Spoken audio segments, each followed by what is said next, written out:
Hi everyone. So I wanted to kind of give you guys an update on what's been going on, and it was just simply too much to actually write down.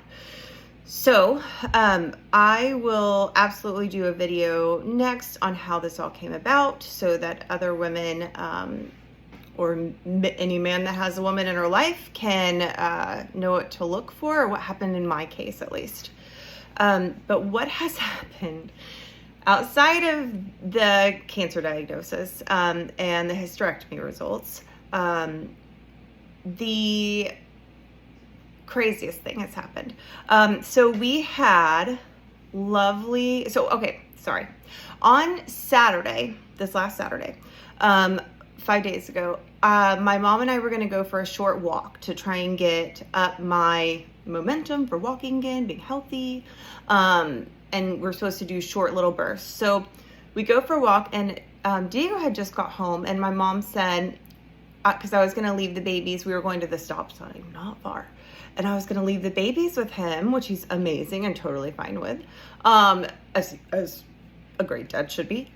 So he was home, and I was like, well, just leave the babies with him. And my mom's like, well, he has something to do. I'm like, what does he have to do? And she was like, well, he's just going to do something. They didn't want to tell me, and I understand why now. And she pointed up at the ceiling finally, and there are bubbles all over the second floor ceiling. I will show you in a minute where those were previously.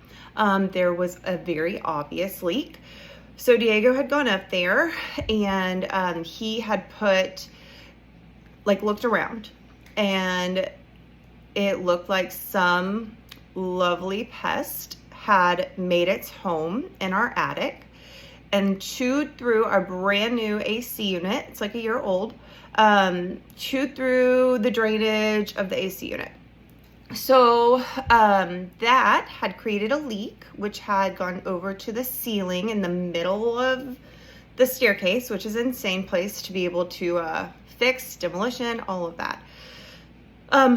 And so we went to bed for that night. I called a couple people, right, as you do, plumbers, reconstruction people, which apparently is demolition people, and apparently those are different. And so we were doing all the things. And so what happened is that as Diego was sleeping out there, because the kids and I slept in our room because I couldn't be around the dripping water with whatever pest stuff is up there, and neither can the kids. So he slept out of the room, and he said every hour there were chunks of our ceiling falling down, and he cleaned it up multiple times that night. And so the next day we had quite a huge hole of the ceiling just like missing. And we currently have had it demolitioned. We've got the drying vents, which are pretty loud, and we were assured that the chemicals that they used to clean up everything, the bleach, was absolutely fine for us to be around with me immunocompromised and the kids, but we just didn't feel right about that. And so I and the kids have been staying over at my mom's, and Diego has been staying here because probably because it's quiet, but no. So there's more to this. So he has been staying here for the last however many days that is. And we've got drying vents that were blowing through the clean stuff, but it was going through, like, it smelled like it was going through every vent in our home. So into our master bath, even though it's in the main area, it permeated.